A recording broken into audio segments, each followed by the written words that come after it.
AI 골든타임 속에 소버린 AI의 길이 열릴까? 사실 오늘 이 이야기가 나온 게 이제 네이버 주가 상승 때문인 것 같습니다. 네. 한번 헤드라인 우리 시장에 맞게끔 좀 풀어볼 수 있을까요? 일단 뭐 여러 가지 대대의 변수 속에 지금 우리나라 증시는 굉장히 힘을 내주고 있고, 오늘 같은 경우에는 사실 네이버, 카카오가 지수를 견인하고 있다고 말을 해도 괜찮을 정도로 두 기업의 상승세가 정말 강하게 나타나고 있는 하루인 것 같습니다. 특히 이제 네이버 같은 경우에는 시간차를 좀 두고 움직이고 있다 보니까 많은 개인 투자자분들이 쫓아가야 되느냐, 아니면 조금 더 기다려봐야 되느냐 지금 고민이 많으실 것 같거든요. 사실 이제 AI 하정우 담당자가 이제 임명이 되고 나서 네이버가 장 초반에 어제 강했다가 사실 카카오보다 조금 뒤처지는 모습을 보였어요. 하지만 시간차를 두고 오늘 또 이제 네이버가 굉장히 또 큰 상승을 좀 보여주고 있다 보니 여기에 지금 많은 관심들이 쏟아지고 있는데, 두 가지 이유가 있을 것 같습니다. 일단 첫 번째로 앞서 말씀드린 대로 네이버 출신의 담당자가 이제 AI 담당하는 분이 이제 됐고, 두 번째로는 JP모건에서 목표가를 이제 상향을 해줬습니다. 특히나 과거의 어떤 패턴들을 보면 JP모건이 네이버나 카카오나 목표가를 상향한 날 굉장히 또 강한 모습을 보여줬던 과거의 사례들이 많았었거든요. 오늘도 여실히 그 모습들이 좀 나타나고 있었어요. JP모건의 이제 리포트발, 소위 이제 말하는 리포트발도 오늘 있었던 상황 속에 가장 중요한 네이버의 어떤 박스권 상단을 오늘 돌파를 해준다면 굉장히 또 강한 시세가 이쪽에서 더 나타날 수 있지 않겠는가라는 의견을 한번 드려보도록 하겠습니다. 네. 사실 카카오가 강했던 적도 있었는데 오늘은 네이버가 그 주인공이 된 것 같습니다. AI 발에 관한 호재들이 계속 반영을 받고 있는 게 확인이 되는데, 우리가 사실 이제 이재명 정부의 AI 관련한 투자 역시도 수혜를 받고 있잖아요. 그럼 AI 관련주로서 그 네이버와 카카오 중에서는 어떤 기업이 조금 더 선두를 달리고 있다고 보세요? 참 어려운 질문일 것 같은데, 아마 당분간 저는 개인적인 생각으로 가장 많이 제가 들을 질문인 것 같습니다. 네이버가 네. 좋냐, 카카오가 좋냐. 그렇네요. 일단 첫 번째로 어떤 무게감 기준으로 보면 네이버가 조금 더 묵직하게 움직일 수 있다 생각이 들죠. 왜냐하면 이제 네이버 같은 경우에는 분사를 하지 않았고, 두 번째로는 하이퍼클러버X가 그러니까 작년 같은 경우에는 굉장히 좋지 못한 평가를 받고 있지만 결국 신정부가 나서서 100조의 투자를 한다는 것, 그럼 지금의 소프트웨어 플랫폼을 가지고 이제 활용을 해서 뭔가 소버린 AI에 대한 과감한 투자가 이어질 가능성이 높은데, 그 기반이 될 수 있는 플랫폼이 어디냐라고 했었을 때는 사실 하이퍼클러버X를 제외하고 보면 우리나라 국내 플랫폼이 전무합니다. 그 기준으로 봤을 때 네이버 같은 경우에는 사실 중장기 투자의 관점으로 보신다 했을 때 더 유리하지 않겠는가 생각이 들고 있고요.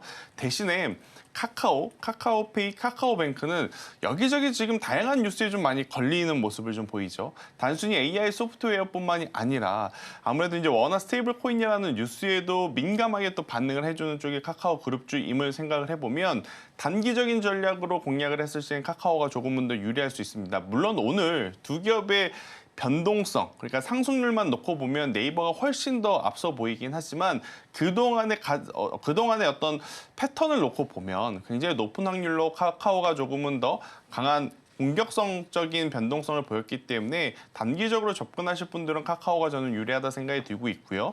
중장기적으로 어차피 이제 이분이 임명이 되었으니까 하루아침에 바뀌진 않을 겁니다. 그러면 이제부터 시작되는 프로젝트에서 네이버에 대한 관심도는 길어질 가능성이 높거든요. 중장기 투자의 관점으로는 네이버가 더 낫지 않겠는가라는 의견 드려보도록 하겠습니다. 중장기적인 투자 관점에서는 네이버 쪽의 이야기를 해주셨습니다. 사실 이제 너무나 무거웠던 주가였기 때문에 이런 상승이 너무나 좀 반갑기도 한 것 같습니다. 사실 지도부에 따라서 이재명 정부의 AI 산업 육성 방향도 좀 달라질 것으로 보여지는데요.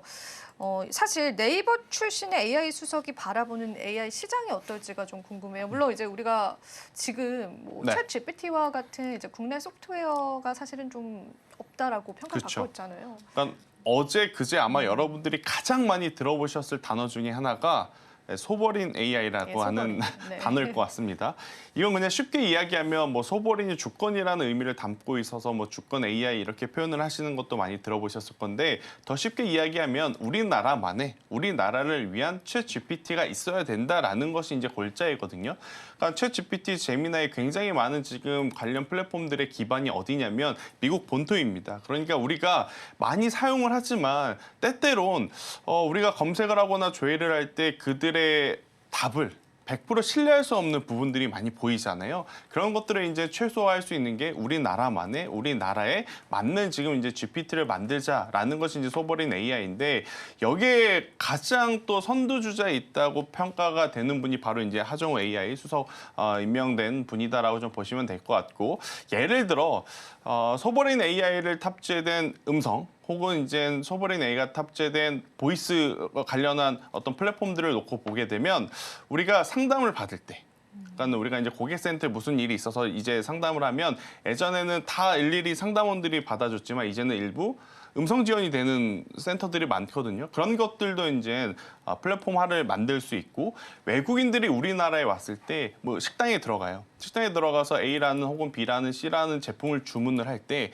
거기에 맞게 또 답을 해줄 수 있는 그 플랫폼화된 매출을 발생시킬 수 있는 요소들이 많기 때문에 저는 이제 소버린 AI를 중심으로 우리나라만의 챗 GPT는 저는 만들어 놔야 된다는 것에 동의는 하지만 문제는 이제 시간일 겁니다. 우리나라 다수의 이제 소프트웨어 관련 기업들이 그 시간을 못 버텨서 무너지는 경우가 굉장히 많을 것 같거든요. 그렇기에 우리나라 정부에서 지금 100조라고 하는 큰 돈을 들여서 너희들 무너지지 마라. 끝까지 이쪽에 대해서 투자를 하고 기술을 발전시켜라라는 의미로 정부 정책적인 이제 지원이 들어갔기 때문에 시간은 걸릴지라도 저는 충분히 우리나라 기업들이 해낼 가능성이 높지 않겠는가라는 의견 드려보도록 하겠습니다. 예, 좋습니다. 우리가 또 앞으로 어떤 AI 시대를 또 살아나갈지에 관해서 앞으로 또 고민을 해봐야 될 것 같은데요. 일단 관련 주제를 움직이면 굉장히 반갑습니다. 마지막으로 하나 여쭤보고 싶은 게 네.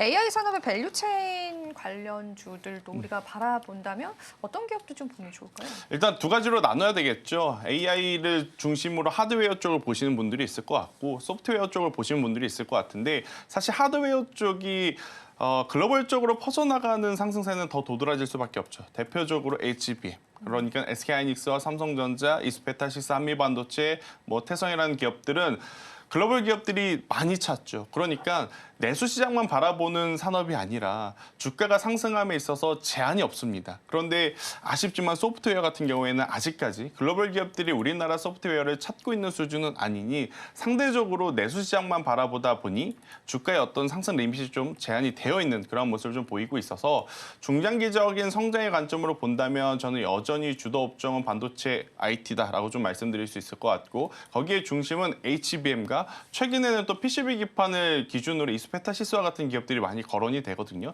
이쪽을 한번 꼭 보셨으면 좋겠고요. 소프트웨어 쪽에서는 결국 지금 당장 플랫폼화를 해서 매출을 낼 수 있는 구조가 잡힌 기업들을 보시는 게 좋을 것 같습니다. 그 기준으로 보면 저는 솔트룩스를 한번 꼭 체크를 해보셨으면 좋겠다는 생각이 들고 있고 이제 두 번째로는 엠로라고 하는 기업이 있어요. 엠로는 최대 주주가 어디냐? 삼성 SDS입니다. 삼성 SDS는 삼성그룹 내에 전산 관리를 도맡아서 하는 기업이죠. 당연히 삼성 SDS가 가고자 하는 길에 엠로가 충분히 같이 협업할 수 있는 부분들이 많기에 만약 소프트웨어 쪽을 보신다면 엠로와 같은 기업들까지도 체크를 해보셔야 된다는 의견을 드리겠습니다.